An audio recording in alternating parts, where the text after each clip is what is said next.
네, 유진목님 안녕하세요. 반갑습니다. 뚠뚠님도 안녕하세요. 네, 찾아주셔서 감사합니다. 네, 첫 번째로 지난주 자산시장에서는 무슨 일이부터 시작을 하겠는데요. 일단은 5월 3일 날 주간 시작을 하기 전에 이슈들이 있었는데 첫 번째는 이제 주말에 한국 수출입 데이터가 어떨까? 그리고 이제 일본 골든위크로 이제 수요일까지 쉰다는 것. 사실 이제 중국도 수요일까지 쉬었죠. 그러고서는 월요일에는 한국은 공매도가 재개되고 밤 11시에는 이제 원래 월초에는 ISM 지수가 나오는데 이게 상당히 중요합니다. 그래서 미국의 이제 ISM 제조업 구매자 지수 4월치 나오는 거. 네, GHDK님 안녕하세요. 네, 꺼벙이님 안녕하세요. 김도희님도 안녕하세요. 반갑습니다. 네, 쇼팽노트님 오늘 내용 좋으시다고요. 네, 저도 되게 기대가 됩니다. 그래서 이제 월요일에는 ISM 제조업 나오고요. 그 다음에 화요일에는 한국의 소비자 물가, 그 다음에는 중국의 차이신 제조업 나오고요. 그다음 수요일에는 이제 한국 증시가 휴장을 하고, 그러고서는 이제 수요일에 ADP 비농업 고용, 그러니까 금요일에 있을 월간 고용의 좀 전초전 격이죠. 나오고 그 다음에는 이제 ISM 비제조업 지수가 나오고요. 그 다음에는 이제 목요일 날에 영란은행 통화정책회의, 그리고 미국 이제 매주 발표되는 신규 실업수당 청구 건수. 그러고서 이제 금요일 날에 사실 요 지표들 중에서는 ISM만큼이나 중요하다 생각되는 비농업 고용지수 4월 거. 요렇게가 이제 준비되어 있던 주간이었습니다. 그래서 사실, 지표만 좀 열심히 보면 되겠다라고 생각을 했었거든요. 네, MS권님 안녕하세요. 또 찾아주셔서 감사합니다. 근데 이제 대반전이 있었죠. 옐런 때문에. 네, 일단 그건 뒤에다 말씀드리고요. 그러면 3일 월요일로 한번 가보겠습니다. 일단 주말 동안에 워렌 버핏과 제닛 앨런의 인플레이션 논쟁이 있었습니다. 뭐 사실 두 분이 뭐 마주보고 앉아서 논쟁을 한 것은 아니고요.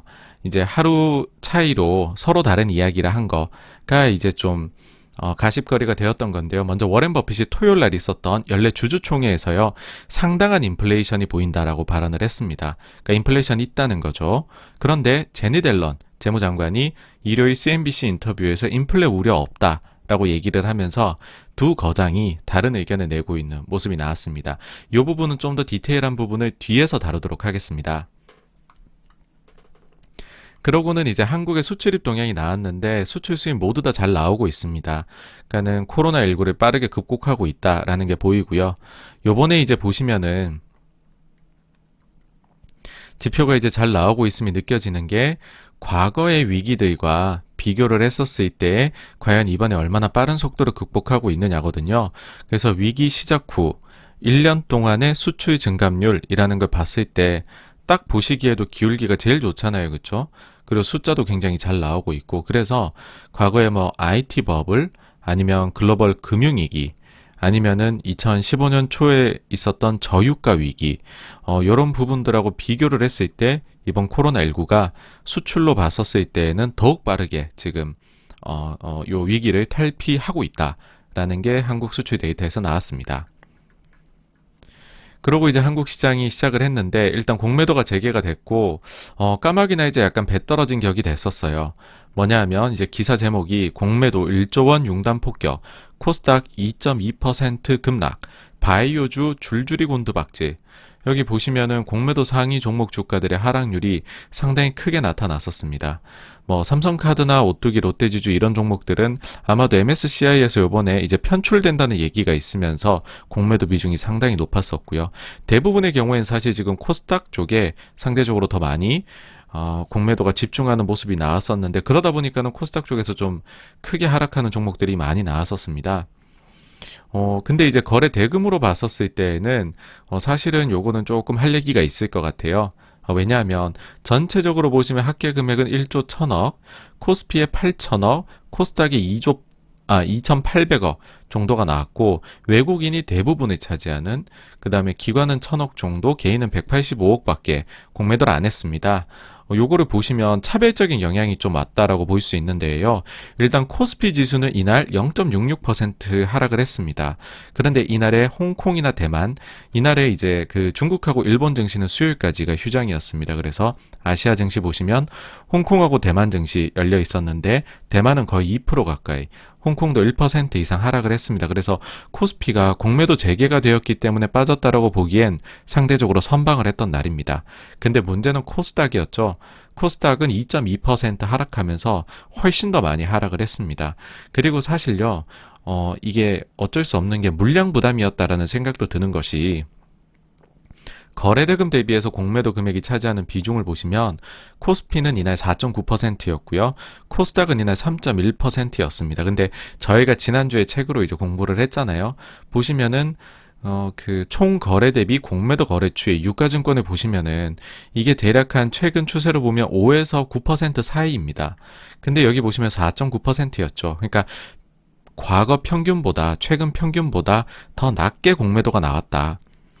반면에 코스닥은 보시면은요, 총 거래 대비 공매도 거래 추이가 최근 추세로 보아도 대충 한 2.5에서 4% 사이 정도까지 올라와 있던 상황이었고, 그 전으로 과거를 비교해보면 이보다 더 낮았었던 걸 보실 수 있을 겁니다. 근데 3.1%가 나왔다라고 하면 뭐 거의 과거에서도 상당히 높은 수준의 이제 속해 있는 비중이었다. 그러니까는 코스피는 과거 대비해 가지고서는 공매도가 적게 나왔고, 상대적으로 코스닥은 상대적으로 많이 나왔다라는 겁니다. 그러다 보니까는 코스피는 좀 적게 빠졌고 코스닥은 더 많이 빠진 게 아닐까라는 생각이 들고요. 그리고서 이제 그 주체별로 기관, 개인, 외국인으로 나눠봐서는 사실 요거는 뭐 외국인이 공매도를 많이 하긴 했어요. 그러니까는 총 1조 1000억 중에서 9,700억을 했으니까 이게 88%를 차지를 하거든요. 그런데 저희가 또 지난번 책을 봤잖아요. 보시면 코스피에서 외국인이 공매도에 차지하는 비중이 대략 한 70에서 80%, 그 다음에 코스닥에서는 차지하는 비중이 80에서 90%였습니다. 그러니까는 외국인이 조금 더 과거 대비 많이 한 수준 정도, 그러니까는 뭐 되게 많이 한 건 아니다. 좀 요거는 평균치 안에 좀 들어와 있다. 이렇게 말씀드릴 수 있을 것 같아요. 그리고 기대를 모았었던, 관심을 모았었던이라고 하죠. 개인의 공매도 경우에는 뭐 정부에서는 2조에서 3조까지 늘리겠다 했지만 실제 이날 나온 거는 185억이었습니다. 근데 요거는 이제 뒤에 말씀드리겠지만 공매도 부분에서요, 아마도 차차 누적적으로 증가하지 않을까 그렇게 생각을 합니다. 그래서 공매도가 이날 코스피는 아니지만 코스닥엔 큰 영향을 미쳤다라는 거고요. 그리고 이제 밤에 이 ISM 지표가 제조업 지수가 중요한데요. 네, 행파맨님 안녕하세요. 그리고 제시키님도 안녕하세요. 반갑습니다. 요 4월 수치가 절대적으로는 잘 나왔는데 기대치는 좀 하회했던 숫자였습니다. 그러니까 발표치는 60.7입니다. 이게 50 이상이면 사실 잘 나오는 거거든요. 60 이상이면 정말 잘 나오는 겁니다. 근데 60.7이 나왔으나 예상치가 이만큼 올라가는지 저는 몰랐어요. 65까지도 올라가 있었더라고요. 그래가지고서 이게 숫자가 좀 많이 실망스러운가, 예상치보단 못했으니까는요. 그랬는데 사실 증시가 크게 여기에서 막 실망했다고 매물이 나오고 반응하진 않았습니다. 왜냐하면 여기에 좀 이유가 있었거든요. 그리고 그 이유가 좀 납득할 만했습니다. 뭐냐 하면 공급 차질로 인해서 생산에 일시적인 문제가 생긴 것일 뿐 전체적으로 경기가 뭐 문제가 생겼다 이런 건 아니었다는 거죠. 실제 요거 이제 ISM 가지고 와봤는데요. 보시면은 지수 자체는 이제 그전 달기 64.7로 엄청나게 높았죠. 그보다 낮아지긴 했는데, 보시면 이제 제일 많이 끌어내린 요인이 생산 쪽이 많이 내려왔죠. 68.1에서 62.5. 그 다음에 이제 재고면이 또 많이 내려왔습니다. 50.8에서 46.5. 그리고 이제 소비자 재고, 이것도 여전히 낮은 상황이 유지되고 있고요. 29.9에서 28.4. 근데 보시면은 이제 오더 백록, 지금까지 이제 지금 가지고 있는 오더죠. 오더 목록. 그거는 보시면은 67.5에서 68.1로 굉장히 강건하고, 그 다음에는 보시면은 가격은 올라가고 있어요. 그런 상황에서 지금 이제 어떻게 보면은 재고가 없어서 좀 서플라이 체인에 문제가 생겨가지고서 생산을 못했었던 거지, 나머지 부분에선 우리가 문제가 없었고, 오히려 지금 고객 재고 수준은 매우 낮아서 우리가 가능만 하다면은 계속해서 물건을 찍어내야 되는 상황이다 라고 볼 수도 있는 거죠. 실제로 이게 어떤 수준으로까지 느껴지는지를 여러분들도 한번 경험해 보셨으면 해가지고요. 이 ISM은 보면 제조업 지수 같은 경우에는 각 산업별로의 주요 인터뷰 내용이 나옵니다. 요걸 한번 다 가지고 와봤어요. 보면 이제 컴퓨터 업종의 경우 현재 전자 반도체 부분은 리드 타임과 가격에 엄청난 영향을 미치고 있습니다. 또한 전부는 아니지만 대부분의 공급 라인에서 일반적인 가격 인플레이션이 있는 것으로 보입니다. 화학 부분에서는요, 업스트림 생산자 공급업자들이 돌아왔고 풀 가동을 위해 노력 중입니다. 수요가 공급을 앞지르고 있고 공급망이 다시 채워질 것으로 예상되는 3분기까지 이런 현상은 계속될 것으로 보입니다. 3분기와 4분기에는 공급 수요가 균형을 이뤄야 하지만 고객이 재고를 재구축하고 있고 그들의 수요를 맞추기 위해 노력 중이라 수요가 계속해서 좋을 것으로 보입니다. 운송에서는요, 판매는 지속적으로 강하지만 글로벌 칩 부족 현상으로 인해 일부 생산량을 줄여야 했습니다. 아직 재고에 큰 영향을 미치지는 않았지만 조만간 칩 공급을 회복하지 못할 경우 지속적인 감소로 가용 재고가 감소하기 시작할 것입니다. 음식료 쪽에서는요, 레스토랑 오픈으로 살아나고 있습니다. 석유 석탄에서는 원유 생산은 시장 가격 및 캐펙스에 따라서 꾸준했습니다. 가공금속은요, 철강 가격은 엄청나게 높습니다. 크레이지 하이라고 표현을 했어요. 그리고 국내 제철소에 대한 정상적인 체크가 작동하지 않습니다. 수입 철강은 섹션 232 관세에 의해 왜곡되고 있습니다. 전자제품 부분에서는요, 구리 강철로 만든 재료로 생산을 공급하는 것이 훨씬 더 어려워지고 있습니다. 작업할 것들이 많지만 지원할 재료를 구하는 것에 걱정이 많습니다. 가구에서는요, 대부분 영역에서 시장 개파는 과매도 상태이며 실질적인 개선이 없습니다.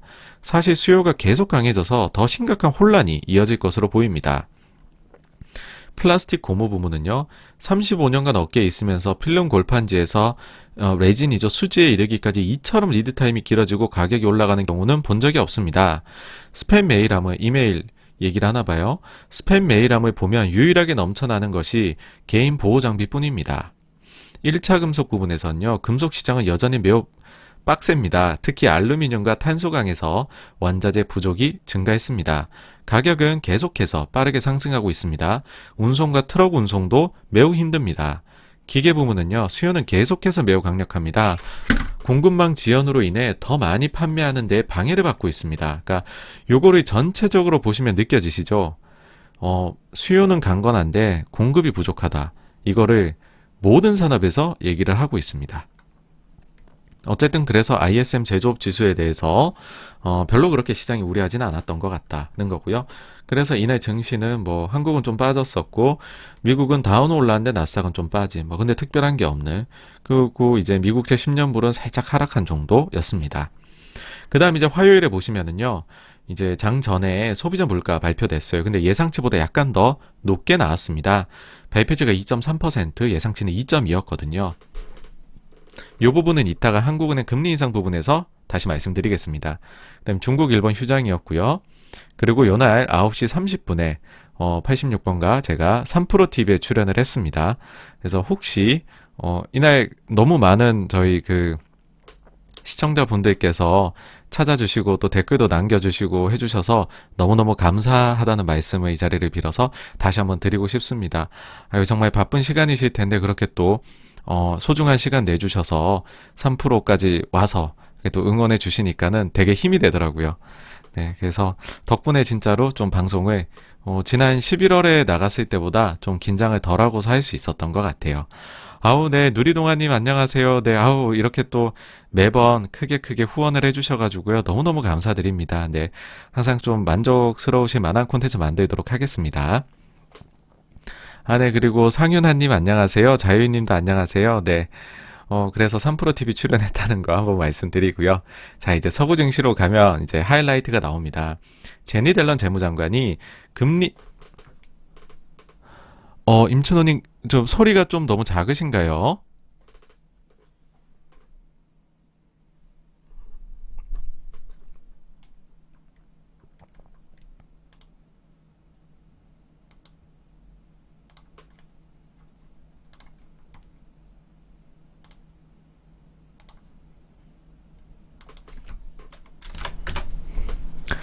네, 소리를 조금 키웠습니다. 그래서, 지금 어떻게 들리시는지 모르겠네요.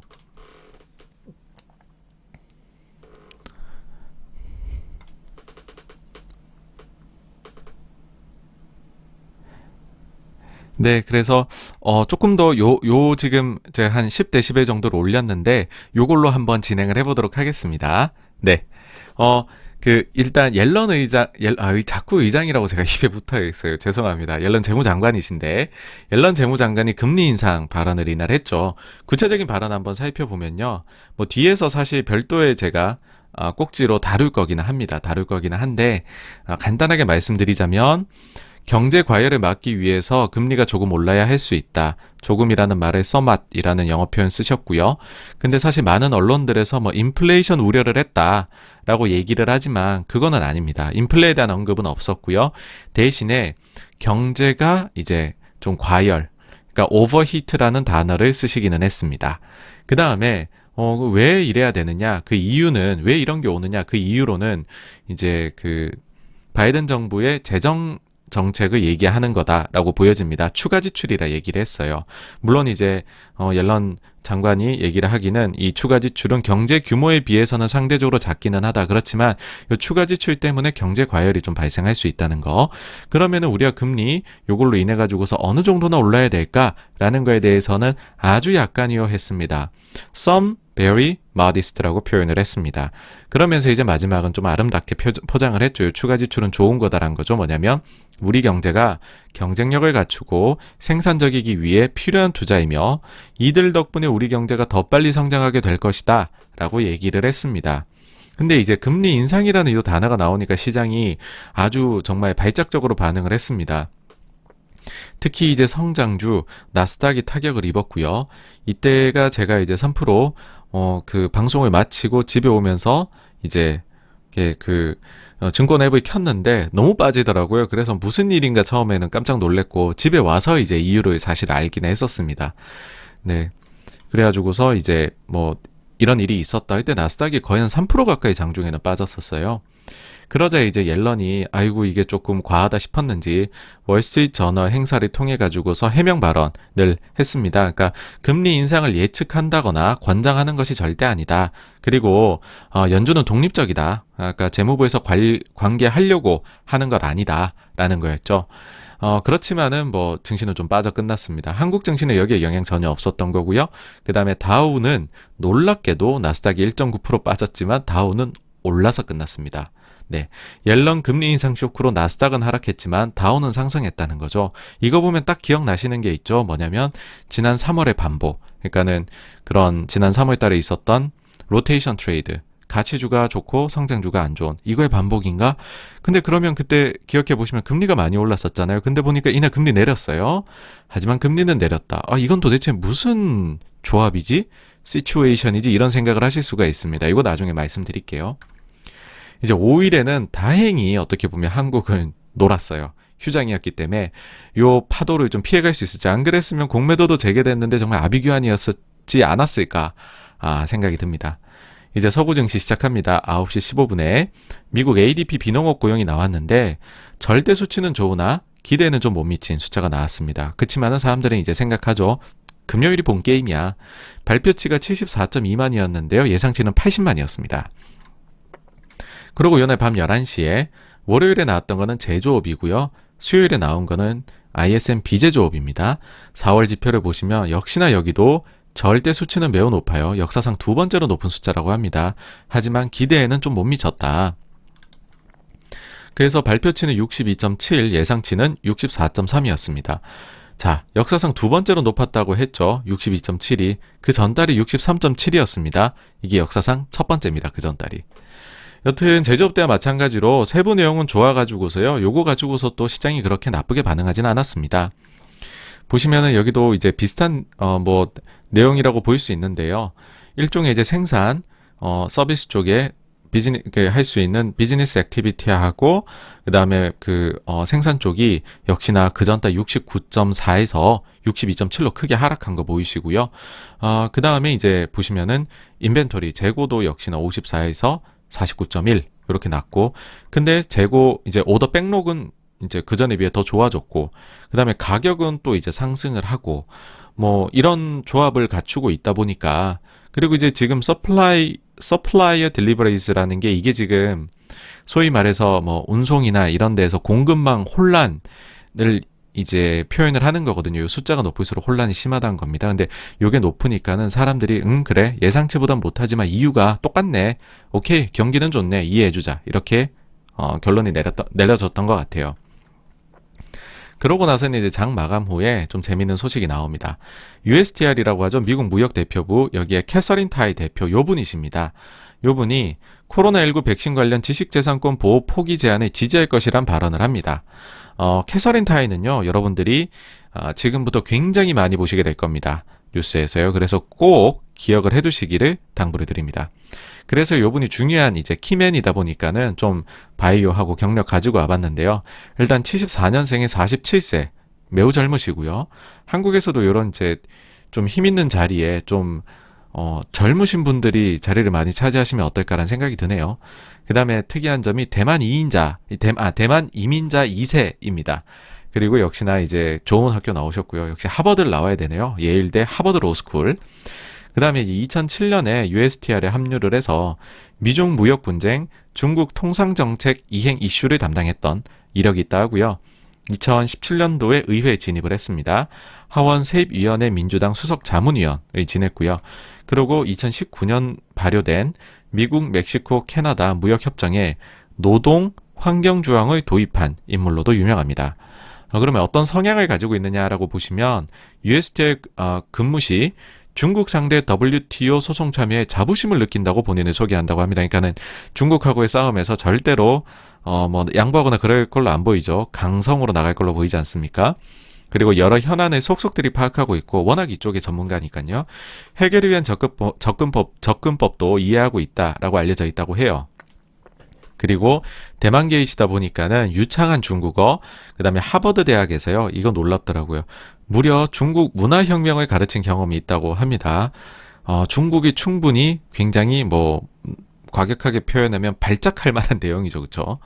그리고 미국의 대중정책은 우리가 누리는 개방적이고 민주적인 삶의 방식을 수호하는데 그 초점을 맞춰야 한다라고 발언을 하셨던 분입니다.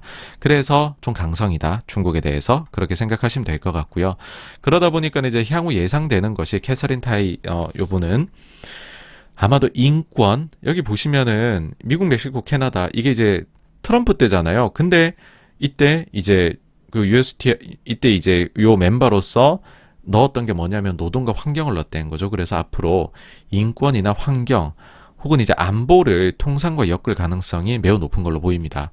특히나 이제 홍콩 위구르 신장 같은 건데 그렇죠. 홍콩 위구르 그다음 티베트 인권 탄압에 대해서 굉장히 분노하는 걸로 알려져 있고요.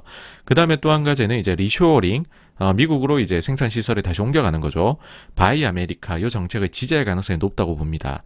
왜냐하면 이런 발언이 있더라고요. 무역은 그 자체가 목적이 아니라 희망과 기회를 창출한 수단이다. 즉 미국 내 일자리를 늘려야 된다라는 말로 보였어요. 그리고 전략의 동맹국들하고 연대를 강화해서 중국을 때리는 전략을 쓰는 것을 선호할 걸로 보입니다. 그래서 이 과정에서 동맹국에 부과된 각종 관세나 쿼터, 방위비 분담금 증액 요구가 감소할 수도 있겠다라는 생각이 드는 분입니다. 기억하시나요 혹시 요분?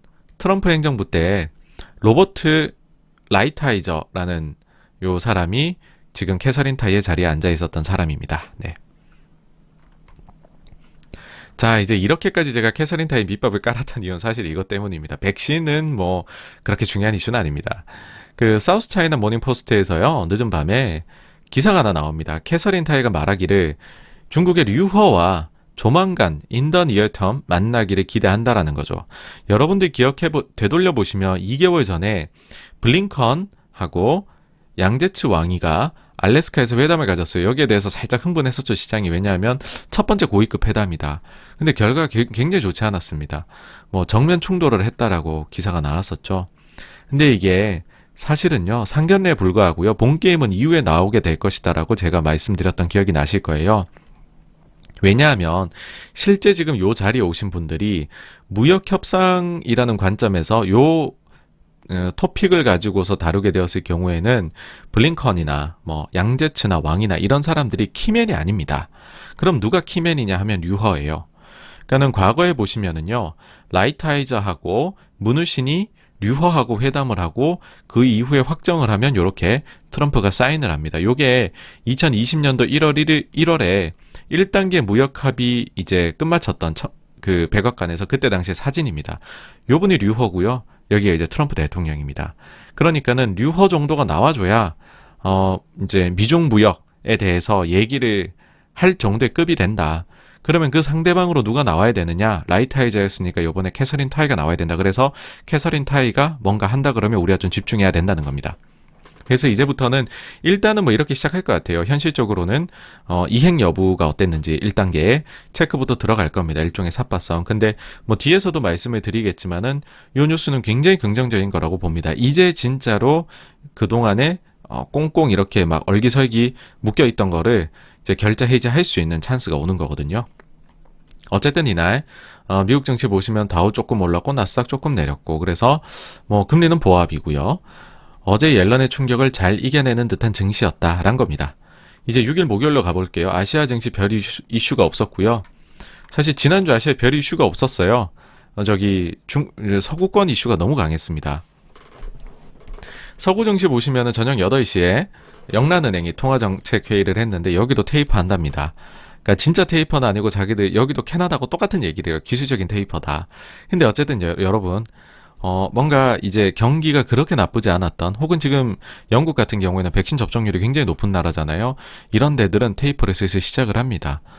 그래서 주요국 중에서는 어쨌든 캐나다 이후 두 번째인데 조금씩 이제 뒷문을 열고 나가기 시작했다라는 거고요. 저녁 9시 반에 미국 신규 실업수당 청구 건수 나왔는데 이제 절대 수치도 좋았고 예상치도 뛰어넘는 좋은 숫자가 나왔습니다. 예상치가 54만 증가 받는데 불과 49만 8천 증가에 그쳤기 때문이죠. 자, 그러면 이제 백신 지재권 면제에 대해서 이제 독일이 반대한다는 게 나왔어요. 그러니까는 이제 그 전날 뭐 캐서린 타이 발언 이런 게 있으면서 바이오엔텍 등 백신 관련 주가가 폭락을 하니까는 이 바이오엔텍 독일 기업이잖아요. 그렇죠? 그러니까는 보시면은요. 아주 놀랍게도요. 바이든이 쏘아올린 백신 지재권 면제 독일이 반대. 독일 바이든 제안한 백신 지재권 면제 반대 이런 기사들이 쏟아져 나옵니다. 자, 근데 여기도 사실은 굉장히 반인륜적인 거잖아요. 근데 이유가 있습니다. 당연히 이유가 있겠죠. 근데 돈 때문이라고 말은 못하겠죠. 뭐라 했냐면 지적 재산의 보호는 혁신의 원천이다. 현재 공급 제한 요인은 특허가 아닌 국가별 생산 능력과 품질 기준 차이 때문이다. 위조 백신이 양산될 수 있다. 그러면 백신 공급망이 교란될 수 있다. 결론적으로는 사실은 바이오엔텍 그래서 화이자를 지키기 위한 노력이지 않을까 싶은데 아주 좋은 이유들을 드셨습니다. 그런 게 있고요. 사실 요거 뭐 그 전부터 얘기 나왔어요. 뭐냐면 5월 2일 날에 버니 샌더스 상원 의원이 여기에 대해서 먼저 처음으로 이제 얘기 꺼냈었고요. 그 다음에 5월 5일 날에 바이든 대통령이 또 얘기를 꺼냈었던 점이 있습니다. 그래서 앞으로도 백신 좀 뜨거운 감자일 것 같아요. 요게 만약에 요것도 뒤에서 좀 설명을 드릴 건데 백신에 대해 가지고서 지재권이 만약에 뭐 잠시 해제된다라고 하면 어떤 영향이 미칠지 뭐 당연히 긍정적이겠죠. 그 뒤에 좀 말씀드릴게요. 그리고 좀 요거는 이제 한 달 뒤에 나올 것 같은데 미국과 이란이 핵 합의 속도를 높였다. 이러면 이제 유가가 빠지는 뉴스긴 하죠. 근데 요건 좀 더 지켜보시고요. 그러고 또 이제 옐런 발언에 이어서 사람들이 관심을 가졌던 뉴스가 이거죠. 미국 연준 금융안정보고서가 나왔는데 증시가 크게 하락할 수 있다는 경고가 있었던 거죠. 이제 시그니피컨트 디클라인이 나와서 우와 연준이 안 좋게 보고 있네. 옐런도 금리 인상 얘기하더니 이것들 되게 안 좋게 보는구나. 이렇게 생각할 수 있는 거죠. 그래서 이게 거의 뭐 경제신문들 톱을 다 텄던 것 같아요. 한국에서. 특히나 여러분 보시면 금융안정보고서는요. 차기 연준 의장, 요게 이제 내년 초에 취임을 하잖아요.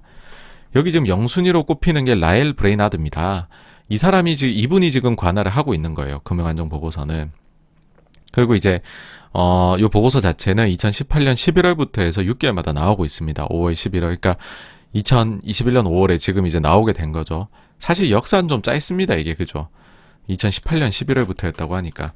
근데 이게 도대체 뭐길래 한번 보고 가자는 거죠. 제가 이건 조금 기사나 이런 거 나오는 거 보는데 답답하더라고요. 어떤 점이 제가 답답함을 느꼈냐? 한번 같이 한번 보시자는 겁니다. 자, 이제 요 페이지고요. 여기 보시면은 이제 2018년도 11월 레포트부터 있죠. 그러고 나면 이제 20년 11월부터는 이제 브레이나드가 이제 직접 이제 뭐 한 페이지 분량으로 뭘 좀 더 적어요. 자기가 발언을 하는 게 있어요. 근데 우리가 볼 거는 2021년 거. 자, 이 레포트를 보시면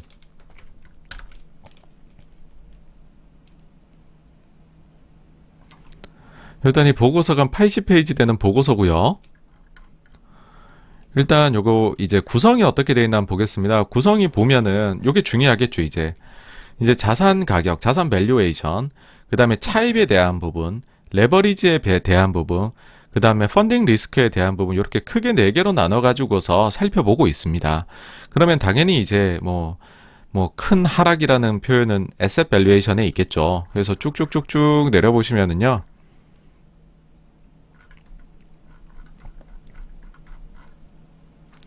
여기에 이제 그 표현 나옵니다. 조금 키워볼게요.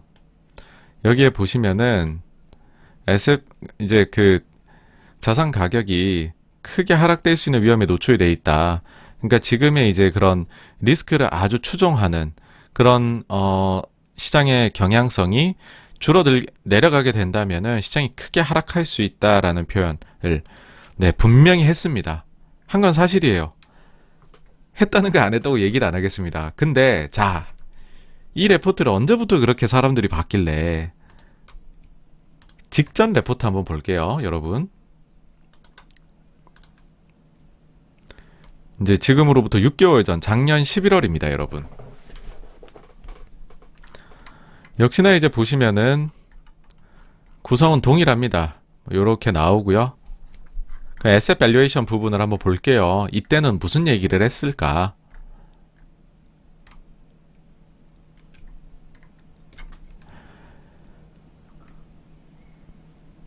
여러분 보이시나요? 요거 너무 똑같은 표현. 이 달에도요. 시그니피컨트 디클라인은 있었습니다. 처음 나온 표현이 아니라는 거죠. 그 전에 5월달 거 한번 볼게요.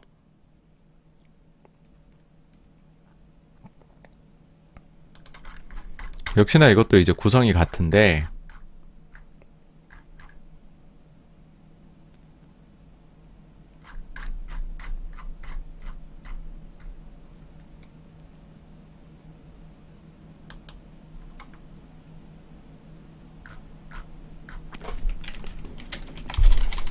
자, 있는지 한번 볼게요.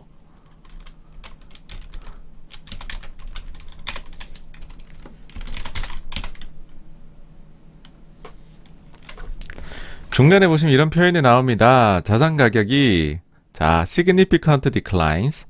만약에 팬데믹이 나빠진다면 여러분 어떤 게 느껴지십니까? 일단 상당한 하락이라는 표현이 처음 나온 게 아니라는 거예요. 그러니까 저 표현을 이 금융안정보고서잖아요. 금융안정보고서. 요 보고서에서는 계속 쓰고 있습니다. 지금 코로나 이후로. 전혀 새로운 게 아닌데 왜 저걸 새롭다고 느끼고 저 단어를 갑자기 내세웠는지 이해가 1도 안 됩니다. 그러니까 금융안정보고서를 한 번도 안 보다가 이번에 나왔다고 하니까 처음 보신 분들한테 새롭게 느껴지신 것 같아요. 그래서 이거는 솔직히 좀 직언을 드리자면 제발 공부 좀 하시고서 기사를 쓰시거나 이 자료들이 다루셨으면 하는 생각이고요.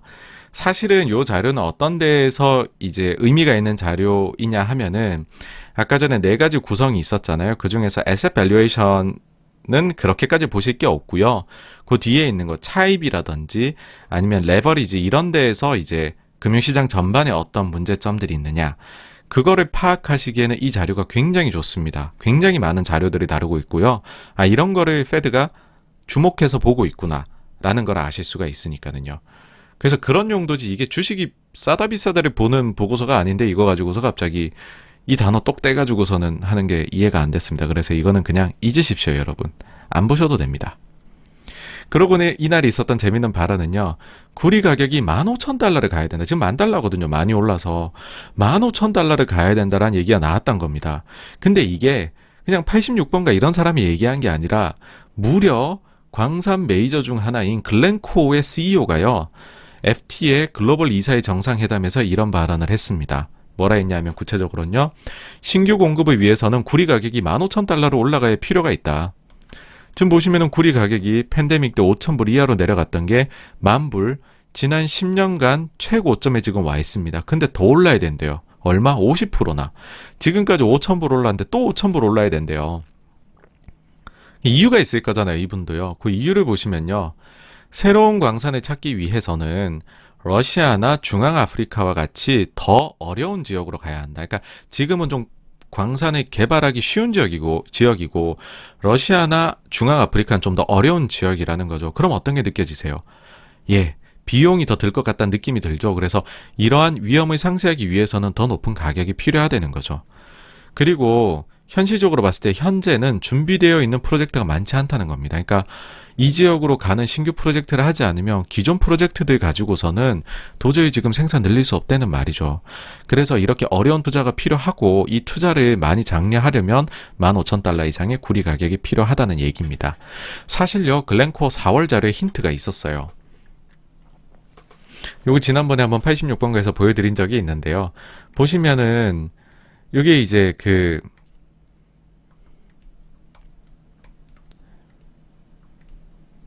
지금 기름이나 석탄이나 가스에 대한 수요는 이제 2020년이고요. 2050년이에요. 점점 줄어들 거라는 거죠. 근데 여기 보시면은 엄청난 지금 이제 요런 밑에 이제 친환경 산업이 많이 되게 되면은 구리도 많이 들어가고 니켈도 많이 쓰고 코발트도 많이 쓰고 아연도 많이 쓴다 하잖아요. 근데 이쪽 분야에서는 엄청난 공급 확대가 필요하다는 거죠. 그게 보시면은 여기 글자 너무 작네요. 구리 같은 경우에는 한 2배 정도, 2배 정도가 더 필요하다고 얘기를 했습니다. 2050년까지. 근데 자, 요거는 이제 또 주요 구리 광산 업체인 코델코 자료인데요. 코델코 자료 한번 보시면은 사실 이제 저것보다도 더 저건 이제 2050년 그랬지만은 그보다 더 짧은 시간에 도대체 어떤 일이 벌어질지가 나오는데요. 보시면은 구리에 대해 가지고서 이 수요는 2019에서 2028년까지 연평균 2.3%가 증가할 것 같다. 그럼 요 정도 수준까지 온다는 거죠. 구리 수요가. 근데 현재 구리 생산은 요 정도밖에 못 늘린다는 거죠. 그러면은 우리가 지금 부족한 게 이만큼이 있다는 거예요. 그래가지고서 지금 이제 현재 프로젝트에 가지고서는 시장의 수요를 맞춰줄 수가 없다라는 얘기를 하고 있습니다. 그러니까 사실은 지금 이거를 기반으로 보면 글렌코어 CEO가 말한 게 사실 굉장히 타당할 수도 있다. 막 그렇게 보입니다. 이 부분을 이제 좀 더 이제 구체적으로 막 그림으로 이제 코델코에서 자료를 나타낸 건데 한번 보시면은 현재 이제 신규 프로젝트 없이 현재 있는 거 가지고서 구리 생산이 어떻게 될 거냐라고 해버리면은 뭐 생산량이 이렇게 줄어든다는 거죠. 미래. 근데 지금 이제 진행 중에 있는 프로젝트들 포함하면 이 정도고, 그 다음에는 지금은 아직 공사는 안 들어갔고 연구 중인 프로젝트들을 합치면 이 정도라는 거죠. 근데 보시면은 줄어요, 생산이. 지금 아까 보셨지만은 2배가 늘어야 된다고 2050년까지 얘기를 했는데 이건 보시면 한 2045년으로 보이죠. 이때까지 생산이 유의미하게 늘지는 못한다는 겁니다. 현실적으로. 그러니까는 이쪽에 투자가 많이 필요한데 사실. 근데 이제 이런 프로젝트들이 제대로 진행이 될 수 있을까라는 거죠. 왜냐하면 요즘에 ESG 얘기를 많이 하잖아요. 이게 강화가 되면서 광산 개발이 사실은 환경을 개발하는 과정에서 많이 시킬 거잖아요. 그러다 보니까는 광산 개발이 매우 좀 어려워질 수 있지 않을까. 그러니까는 광산을 현실적으로 개발하려면 뭐 회사채를 발행하든지 은행에 차입을 해야 될 텐데 안 해주겠죠. ESG가 강화가 되면. 그래서 현실적으로 지금 신규 프로젝트가 진행되기 매우 어렵다는 거고요. 또 하나 이제 추가를 하자면 뭐 제 채널을 많이 보신 분들은 아시겠지만은 제가 정말로 많이 참고를 하는 애널리스트입니다. JP모간의 이제 마르코 콜라노비치인데요. 이분의 최근 자료를 보면은 투자자들이 인플레이션 충격에 취약하다. 투자자들은 ESG를 수용함으로써, 그러니까 포트폴리오에 넣음으로써 인플레이션에 대해서 숏 포지션을 잡고 있는 것과 뭐 진배 없다. 즉 에너지를 숏하고 있고 테크를 롱하고 있는 포지션을 너무 많이 가지고 있다라는 얘기를 합니다. 근데 이런 말들이 뭐냐 하면 다 이제 ESG하고 관련되는 겁니다. 어떻게 보면 ESG는 우리가 나가야 방향임은 분명하지만 그로 인해 가지고서 여러 가지 뭐 반대급부라고 해야 될까요? 그러니까 생각하지 못했던 영향들이 조금씩은 나오고 있는 거죠. 어쨌든 이거는 이제 장기적으로 영향 미칠 요인이고요. 이날 어쨌든 코스피는 1%나 올랐었네요. 그쵸. 목요일 좋았죠, 장이 저희가. 그 다음에는 이제 다우하고 나스닥도 둘 다 올랐다. 뭐 별거 없었다. 그리고 이제 금요일에 중국 차이신 뭐 호조로 나왔고요. 예상치 안 넣었네요. 그 다음에 7시에 나왔던 중국 수출입도 잘 나왔습니다. 그러니까 이제 예상치 대비해 가지고서 수출이 특히 이제 서프라이즈를 냈고요. 수입도 잘 나왔는데 이게 이제 왜 좀 중요했냐면 사실 중국 3월 수출 데이터가 나빴어요. 그러니까 절대 수치는 좋았지만 예상치보단 나빴습니다. 3월 수출이 시장 기대치를 코로나19 이후로 그때 이제 하회한 게 처음으로 하회한 거였어요. 그러면서 시장이 약간의 우려가 있었어요. 아, 이게 코로나 반등이 여기서 끝인가? 근데 당시에 이제 많이들 이해를 해줬죠. 뭐 해운도 그렇고 여러 가지로 지금 반도체도 그렇고 공급망 교란이 심하다. 그러니까 이거는 일시적인 거야. 근데 역시나 이제 4월에 조금 풀렸나 봐요, 이게. 그래서 지금 수출 데이터가 예상치보다 잘 나왔다는 거고요. 그리고 그때 당시에 또 긍정적으로 사람들이 봤던 거는 수입이 증가하고 있지 않느냐. 야, 중국은 가공무역 하는데 수출을 하려면 수입부터 해야지. 수입이 늘었다는 건 수출이 여전히 되게 좋다는 거야, 오더가. 라고 얘기들을 했었거든요. 근데 그 말이 이제 어느 정도 증명이 된 격이라고 할 수 있습니다. 그러니까 결론적으로 경기가 좋다. 여전히 는 거고요. 가장 기대를 모았던 이제 지표죠. 밤 9시에 미국 비농업 고용지수가 나왔습니다. 근데 이게 완전 쇼크였어요. 그 예상치가 거의 100만이었는데 발표치는 30만도 못 나왔습니다. 심지어는 전달 수치도요 91만 6천이었는데 77만으로 크게 하향 수정되었습니다. 이중으로 쇼크를 준 거죠. 근데요 이게 나오고부터 증시가 수직 상승합니다. 보시면은 여러 인사들이 요 지표 나오자마자 여기에 대해 가지고서 아주 신났다는 듯이 코멘트들을 하더라고요. 뭐냐면 이거죠. 거 봐라. 우리 말이 맞지. 지금 미국이 경기 되게 좋은 거 아니다. 고용이 3월 달에 일시적으로 좋아진 거고 그런 게 몇 달 지속적으로 좋아져야 비로소 우리가 돈 풀기를 멈출 수 있다. 근데 안 그렇다는 거 봤지? 우리가 일시적이라 했지? 우리 아직 경제 멀었어. 그니까 돈 계속 풀어야 돼. 이 말이 참 하고 싶었던 것 같아요. 보시면요. 조 바이든 미국 대통령은 고용지표 부진에 대해 경제 정상화까지 시일이 걸리는 것을 의미한다. 그리고 이분은 굉장한 정치인입니다. 자, 3월 통과된 1.9조 달러 부양책 효과가 점진적으로 나타날 것이다. 그리고 사실 한마디 더 했어요. 지금 이제 2.2조 달러의 일자리 플랜하고 그 다음에 그 합치면 4조 달러죠. 그 패밀리 플랜까지 합치면은 그 두 개를 하루빨리 지금 통과시켜야 된다는 말까지 했습니다. 그 다음에 미국 노동부 장관이요. 경기 회복까지 시일이 걸릴 것이라 예상하며 고용시장에서 유색인종과 여성 실업률이 평균보다 높을 것을 우려했다라고 합니다. 고용시장 나쁘다는, 그러니까 아직까지 완전 회복 아니라는 거죠. 그 다음에 박희인 그 연준의 총재도 요번에 이제 이분 투표권이 있는 분이세요. 이번 지표에 대해 가지고서 자, 이 그 고용 부분 부진이 나타났다는 거죠. 그래서 테이퍼링 조건인 상당한 고용에서의 추가 진전이 일어나지 않았다고 평가했다. 즉 테이퍼링 멀어진다는 거죠. 제니 델런 재무장관조차도 이분이 이제 내년에 완전 고용 된다고 하고 있거든요. 미국에 대해서. 그래서 요분은 조금 그래도 긍정적으로 얘기를 했어요. 우리 경제가 계속 회복되고 있기 때문에 아직 끝나지 않았다는 것을 나타낸다. 뭐 이렇게 표현은 했습니다. 어쨌든 저쨌든 여러 인사들이 나와가지고서 고용에 대해 한마디씩 다 거들었고요. 여기에 대해서 시장은 우선은 테이퍼링이 멀었다로 해석해서 막 달렸습니다. 자, 그리고 이게 이제 왜 부진했을까? 근데 이제 이유는 한번 찾아보고 싶잖아요, 사람들이. 그래서 찾은 이유가 이런 것들이에요. 가설을 세운 거죠. 첫 번째는 통계 계절 조정치 문제이지 않을까? 이게 골드만에서 나온 거고요. 그 다음 두 번째 가설은 아직 학교가 완전히 오픈하지 않았다.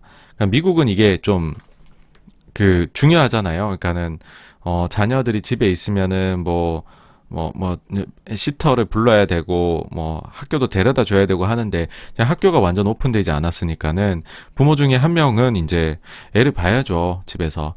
그러다 보니까는 완전히 부모들이 일자리로 돌아가기 어렵다라는 현실적인 얘기를 한 분들도 있고요. 그다음 세 번째 가설은 근데 고용이 타이트한 것 같다는 거죠.